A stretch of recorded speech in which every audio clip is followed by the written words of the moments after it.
आज हम बात करते हैं domain and range of f x equal to under root of 9 minus x square.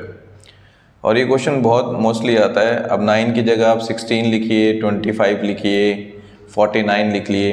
Question का करने का तरीका बिल्कुल सेम है। अब इस क्वेश्चन में डोमेन कैसे कैलकुलेट करनी है, डोमेन आपको कैलकुलेट करनी है तो सबसे पहले आप सीख लीजिए कि जब भी स्क्वायर रूट दे रखा हो तो स्क्वायर रूट में जो भी वैल्यूज़ आपको निकालनी है, जो भी अंदर की ये वैल्यूज़ हैं आपकी, ये हमेशा 0 से ग्रेटर होती हैं या फिर 0 के क्या होती हैं, ये इक्वल टू 0 होती हैं।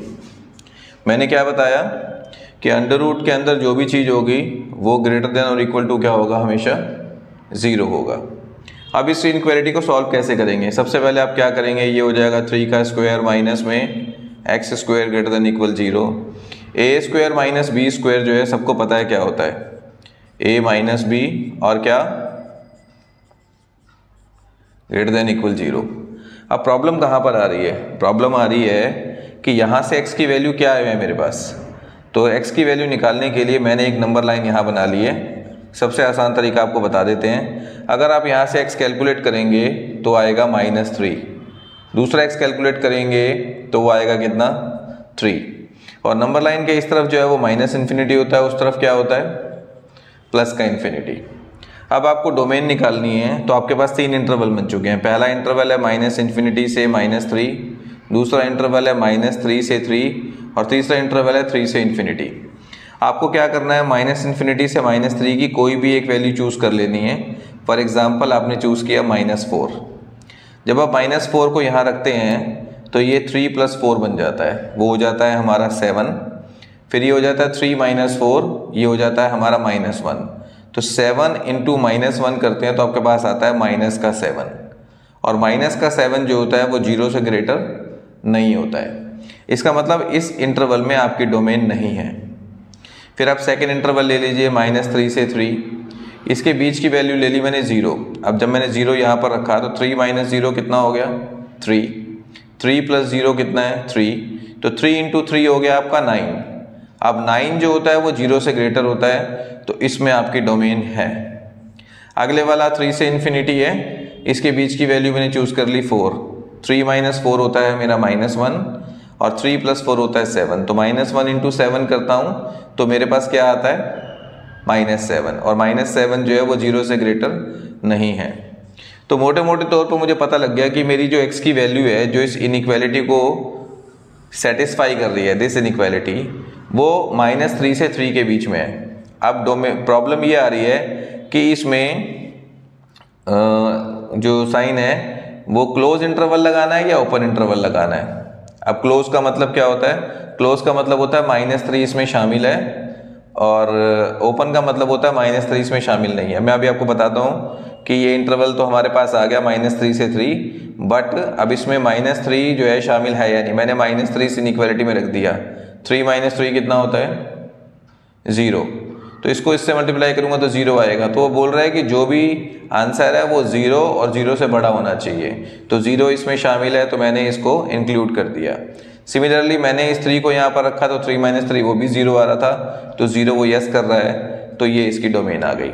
इस तरह से हमें इस क्वेश्चन में क्या मिल गई, इसकी डोमेन मिल गई। अब इसकी रेंज कैसे फाइंड आउट करनी है, रेंज आपको फाइंड आउट करनी है, उसका तरीका आपको बता देते हैं।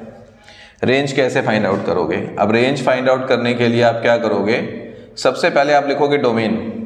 डोमेन आपके पास क्या आ गई थी, आपकी डोमेन क्या थी, डोमेन थी x की वैल्यू जो थी वो -3 से 3 के बीच में थी।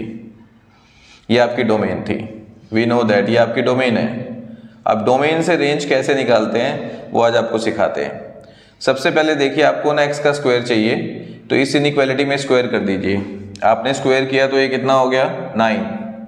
ये क्या है आपका x² और ये भी कितना आ गया आपका, 9 आ गया।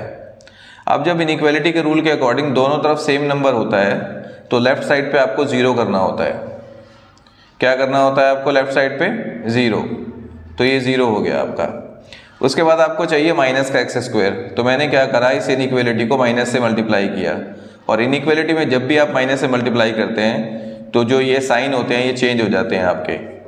ये -x² हो गया और ये -9 हो गया। इनइक्वालिटी का नेक्स्ट रूल क्या होता है? नेक्स्ट रूल ये होता है कि अगर छोटा नंबर कभी भी राइट में है तो इस इनइक्वालिटी को चेंज करके -9 लेस देन इक्वल -x² और लेस देन इक्वल 0 कर दीजिए। मेरा जो फंक्शन था y वो मेरा 9 - x² है। 9 कैसे बनेगा? मैंने पूरी इनइक्वालिटी में 9 ऐड कर दिया। जब मैंने 9 ऐड किया तो ये हो गया 9 - 9 - x² और ये 0 प्लस में कितना हो गया? 9 हो गया। इधर क्या आ गया मेरे पास? 0 आ गया।